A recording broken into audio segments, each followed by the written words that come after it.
कसा आहे कार्यक्रम आणि मुंबईकरांसाठी खास करून असे कार्यक्रम कसे असतात? नक्कीच आपण बघताय तुफान प्रतिसाद आहे. सगळेच इकडचे स्थानिक नागरिक आज रस्त्यावर येऊन स्वेट ऑन स्ट्रीटमध्ये पार्टिसिपेट करत आहेत. गेले काही वर्ष अंकित प्रभू हे कार्यक्रम इथे चांगला आयोजित करत आहेत आणि आपण बघतोय की केवढा उत्साह इथे. मुख्य गोष्ट हीच आहे की असे कार्यक्रम अजून मुंबईत झाले पाहिजेत. मी नेहमीच सांगतो, महाविकास आघाडी सरकार असताना आम्ही हॅपी संडे हे सुरू केलेलं आणि मुंबईतल्या प्रत्येक वॉर्डमध्ये प्रत्येक रविवारी असा कार्यक्रम आयोजित व्हायचा आणि नुसतं आयोजित नाही तर लोक स्वतःहून पुढे यायचे.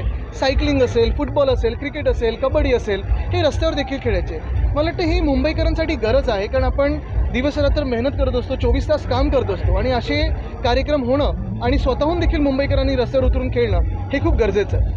आदित्यजी, तुम्ही नक्कीच जे घटनाबाह्य मुख्यमंत्री आहेत त्यांनी स्वतःच्या खोक्यांची FD नक्कीच वाढवलेले असतील, पण हे थोड्या दिवसाचा खेळ आहे. 31 डिसेंबरला हे सरकार पडणार म्हणजे पडणारच.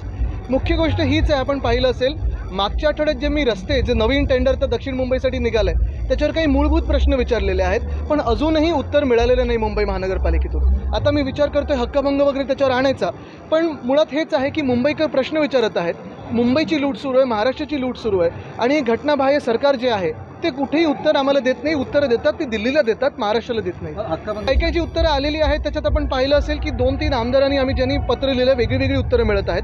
जे आता रस्त्यावर लिहिलेलं आहे त्याच्यापर्यंत अद्याप मला उत्तर मिळालं नाही. 5 दिवस होऊन गेलेले आहेत. ह्या अधिवेशनात आम्ही तो विषय घेऊच, पण पुढची जी कारवाई असेल ती कदाचित आम्ही कोर्टात किंवा लोकायुक्तांच्या कोर्टात करू द्यायला लागेल. पण आपण पाहतोय सरकारचाच एकंदर गैरव्यवहार आणि गैरवापर चाललेला आहे. आदित्य, कोस्टल रोडचं पाहायला गेलं तर यावर्षीच कंप्लीट होणार होतं, पण आता नवीन वर्षाला सुरू होणार आहे पहिला टप्पा. चांगलं झाला हा तुम्ही प्रश्न विचारलात, कारण जेव्हा महाविकास आघाडी सरकार होतं तेव्हा प्रत्येक आठवड्यात मी स्वतः पालकमंत्री म्हणून आमचे स्थानिक आमदार असतील, खासदार असतील, नगरसेवक असतील, या सगळ्यांना सोबत घेऊन मुंबईच्या प्रत्येक एजन्सीला सोबत घेऊन बसायचो. माझ्यासोबत आमचे दुसरे पालकमंत्री असलम शेखजी असायचे. MMRDAमध्ये प्रत्येक आठवड्यात आपण पण असायचं, मीही असायचो. आपण बैठक घेऊन रिव्ह्यू करायचो आणि कुठपर्यंत हा प्रोजेक्ट पोचला आहे हे बघायचो. प्रत्येक महिन्यात आपण सगळेच जण तिथे जाऊन पाहणी करायचो त्या एका प्रोजेक्टची.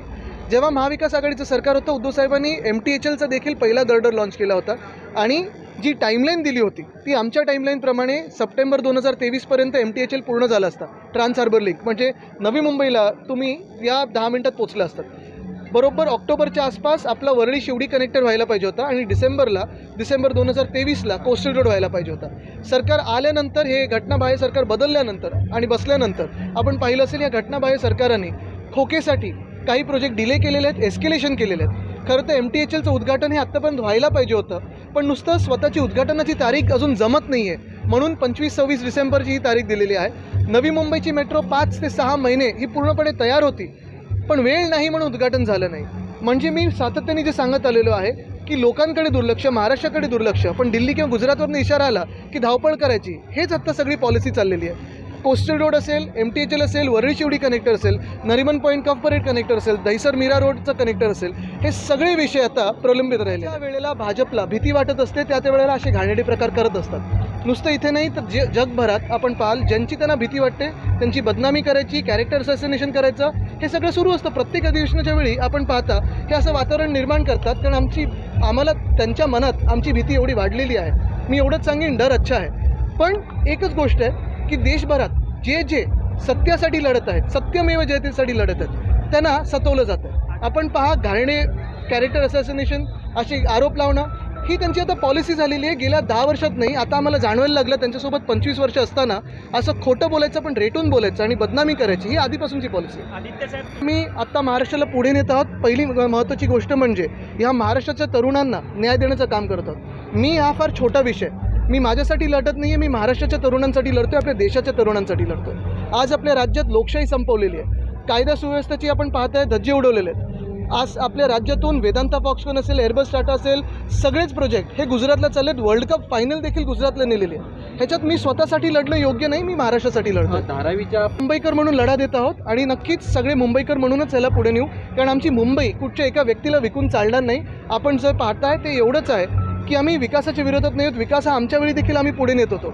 तरी देखील जे विकासाचे आत्ता तुम्ही ह्याच्यात क्लॉजेस टाकलेले आहेत, TDR असेल, जे काही सगळ्या गोष्टी आपण पाहताय, जसं काही देश विकला तसं मुंबई विकायची येते ना, हे आम्ही करू देणार नाही. फालतू लोकांना उत्तरं द्यायची नसतात, ते जाऊ दे. आदित्यजी, हे मला वाटतं तुम्ही घटनाबाह्य मुख्यमंत्र्यांना विचारा.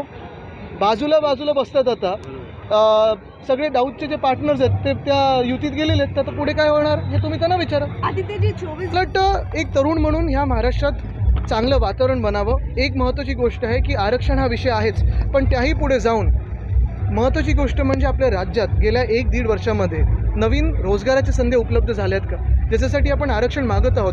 त्या रोजगाराच्या संध्या ह्या आपल्या जे घटनाबाह्य सरकार बसलेलं आहे मिंदे आणि भाजपांचं, त्या लोकांनी गुजरातला पाठवलेल्या आहेत. महाराष्ट्रातल्या तरुणांना न्याय जर द्यायचा असेल खऱ्या अर्थाने, तर आपले इथे खरे उद्योग जसं महाविकास आघाडीच्या काळात आम्ही आणत होतो तसे उद्योग आणलेले नाही आहेत, सगळे तिथे गुजरातला पळवलेले आहेत. आपण पाहत असाल साधी वर्ल्ड कपची फायनल देखील तिथे पळवली. दुर्भाग्य गोष्ट ही आहे की आपलं दुर्भाग्य हेच आहे की हे सरकार महाराष्ट्राच्या हिताचं नाही आहे, केंद्र आणि गुजरातच्या हिताचं. ठीक आहे.